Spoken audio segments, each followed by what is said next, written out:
When you were a kid, did you ever aspire to be a drug addict or a drug dealer? Absolutely not. I don't know if you remember when you were, but when I was a kid, it was all about happy.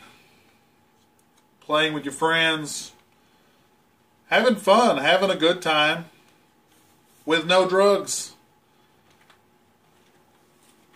The aspiration was to go to college, become a doctor, lawyer, teacher, a police officer, or a firefighter. Nobody was aspiring to become a drug addict or a drug dealer. Now, how we go from happiness to people getting on this roller coaster of gloom and doom that I call drugs is mind-boggling. But one thing I can guarantee you, it wasn't by staying away from them.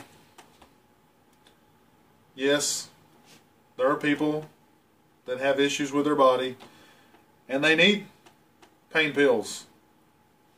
They need different things to help you get them through the day. But there's a proper use for drugs. Now, of course, for the majority of us, the proper use would be an aspirin or ibuprofen. Now, depending on what you need, these handle pain, but that's not good enough. And even for the prescription drugs, there's a proper use. There's a proper way to get them, and it's managed by a doctor. The problem is using them the wrong way, or selling them to someone not under a doctor's care. And the only reason they do that is to make a quick buck, not thinking of the consequences and what you're doing to other people. The process is ruining your life. It's ruining the lives of people around you. And no one thinks of those consequences.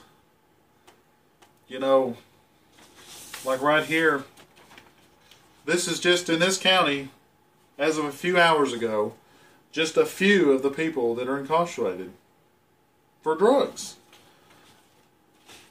Now, not only is it physically damaging, but it can also be legally damaging. Now, the state of Tennessee has done a great job of strengthening drug possession laws, because not only do you have side effects from taking drugs improperly, but being found in possession of particular drugs can be very troublesome and can be a lifelong consequence. Now, the DEA has a rating for the drugs, Schedule 1 to Schedule 7. Schedule 1 being very addictive, very, very dangerous.